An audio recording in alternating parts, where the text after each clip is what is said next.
떳떳하고 당당하게 재판에 임하겠다고 여러 차례 공언해왔던 이재명이 뒤로는 위증교사 혐의 기소권을 대장동 위례 백현동 사건과 함께 심리해달라는 의견서를 대장동 재판부에 제출한 것으로 알려졌습니다.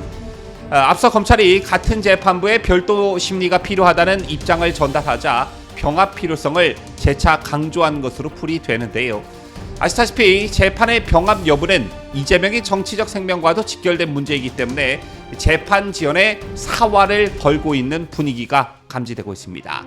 그런가 하면 이재명의 또 다른 재판인 선거법 위반 관련 재판을 맡고 있는 간규태 부장판사의 이력에 이목이 쏠리고 있습니다. 2022년 9월 13일 이 재판부에 배당된 이재명의 공직선거법 위반 재판은 검찰 기소 시점을 기준으로 현재 420일이 넘게 결론이 나오지 않고 있는데요. 이 배경에 간규태 부장판사의 정치적 성향이 작용한 게 아니냐는 지적이 나오고 있는 것입니다. 잠시 후 관련 소식 상세히 보도합니다.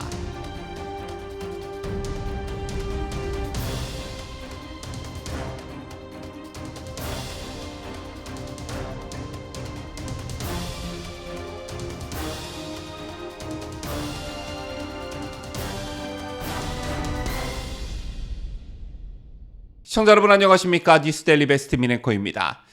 검찰 수사 사법 리스크를 넘어 현재 이재명과 관련한 거의 모든 혐의가 기소되면서 이제 재판 리스크가 주목을 받고 있습니다.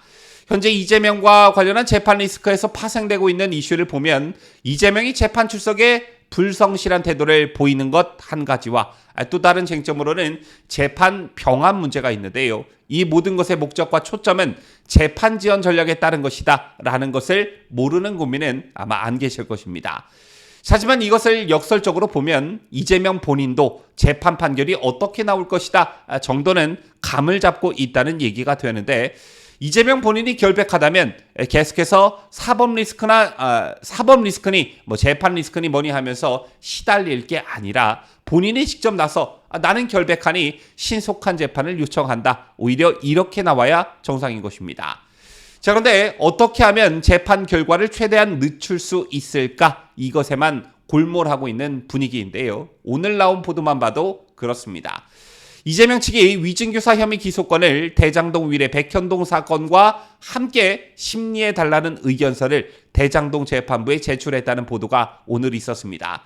앞서 검찰이 같은 재판부에 별도 심리가 필요하다는 입장을 전달하자 병합 필요성을 재차 강조한 것으로 풀이되는데요. 자, 아시다시피 재판의 병합 여부는 이재명의 정치적 생명과도 직결된 문제입니다. 위증교사 혐의만 별도 심리가 이루어질 경우에 내년 4월 총선 이전에 결론이 나올 것이라는 게 중론이고, 특히 영장심사 과정에서 위증교사 혐의는 소명되는 것으로 보인다는 판단이 나온 만큼 유죄 가능성이 높은 상황입니다. 따라서 현재 이재명에게 발등에 불이 떨어진 게 바로 이 위증교사 건이다, 이렇게 볼 수 있는데 이것을 늦추려는 시도를 실제 하고 있는 것입니다. 하지만 검찰은 앞서 병합된 대장동 위례 백현동과 성남FC 불법 후원금 혐의의 경우 이재명이 성남시장 재직 시절 인허가권을 빌미로 특혜를 제공했다는 어떤 공통분모를 가지고 있고, 사건 구조가 동일하기 때문에 병합이 정당하다고 보고 있지만, 반면 위증교사는 이재명이 경기도지사 재직 중에 저지른 범행으로 다른 사건과 공통분모가 없고 일부 피고인도 다르기 때문에 별도 심리해야 한다는 입장을 나타내고 있습니다.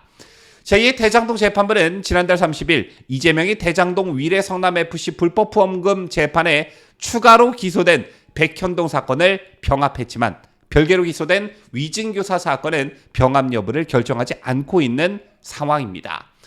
따라서 이 위증교사 사건의 병합 여부가 최대 관심사로 대두되고 있는 것입니다.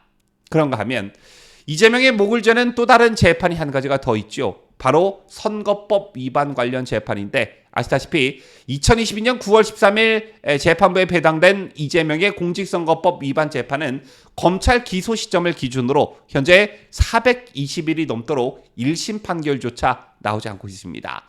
선거법 재판은 신속히 결론을 내야 한다는 법원 내 규정조차 어기고 있는 것인데, 이것과 관련해 이재명 봐주기 논란이 일고 있습니다. 자, 이 재판을 맡고 있는 형사합의 34부 강규태 부장판사의 이력이 도마에 오르고 있는 것인데요. 간략히 강 부장판사의 이력을 말씀드리자면 강규태 부장판사는 1971년 전남 해남 출생으로 서강대학교 법학과를 졸업해 1998년 40회 사법시험에 합격을 했고 사법연수원을 30기로 수료했습니다. 자, 이후 대전지방법원을 시작으로 인천지방법원, 부산지원, 서울가정법원, 광주지방법원 등을 거쳐 현재 서울중앙지방법원 부장판사로 재직하고 있는 이런 이력을 가진 판사인데, 특히 강 부장판사는 김명수 대법원장이 지난해 2월 서울중앙지법 형사합의 34부에 임명한 인물입니다.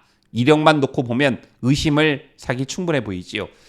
이런 강판사의 성향과 이력을 이재명이 믿고 있기 때문에 그런지는 모르겠으나 아시다시피 이재명은 해당 재판에 2번이나 불출석했습니다. 지난달 13일 열린 재판에서 이재명은 국정감사 참석을 사유로 출석하지 않았고요. 이에 따라 재판부는 27일로 재판을 연기했습니다. 하지만 이재명은 연기된 재판에도 출석하지 않았는데 이번에는 국정감사를 불출석 사유로 제시했습니다. 원칙상 형사재판은 피고인이 공판기일에 출석하지 않으면 재판이 열릴 수가 없습니다. 다만 혐의가 공직선거법 위반인 경우에는 신속하게 진행하자는 취지에서 벌석 재판을 할 수 있도록 하고 있습니다. 공직선거법 제270조의 2에 따른 것인데요. 자, 공직선거법 재판에서는 피고인이 공판기일에 출석하지 않을 경우 재판부는 일단 다시 기일을 정하게 되어 있습니다. 하지만 그 이후에도 출석하지 않으면 예외적으로 피고인 없이 재판할 수가 있는데, 따라서 재판부는 이날 이재명 없이 변호인만 참여한 채 재판을 진행할 수가 있었던 것입니다. 하지만 이게 규정대로 했다고 한들 비판할 지점이 아예 없냐? 절대 그렇지 않습니다. 왜냐하면 일반 피고인이라면 재판에 참석하지 않을 경우 자기에게 불리해질 수 있다는 어떠한 두려움 때문에 감히 불출석할 엄두를 내지 못하기 때문입니다. 더군다나 일반적으로 피고인이 연속으로 2번씩이나 불출석하면 판사는 구속영장을 발부할 수가 있습니다. 하지만 강규태 부장판사는 구속영장 발부 대신 벌석 재판을 선택한 것인데, 이걸 뒤집어서 얘기하면 이재명이 자기가 불출석해도 강 판사가 영장을 발부하지 않을 것이라는 것을 알고 있었다는 얘기가 될 수 있습니다.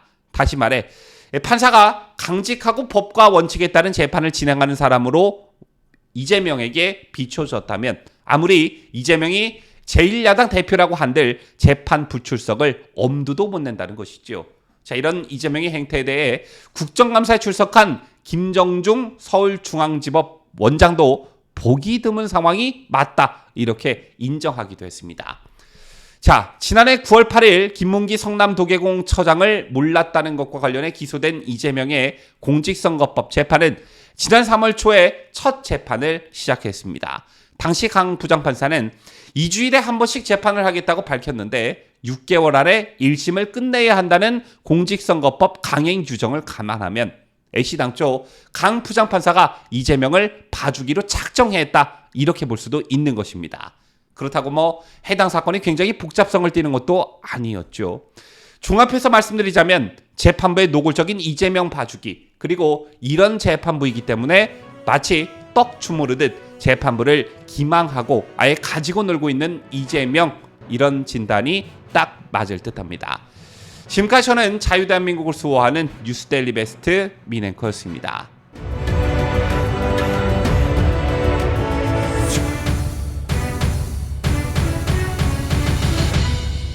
함께해요. 뉴스데일리 베스트.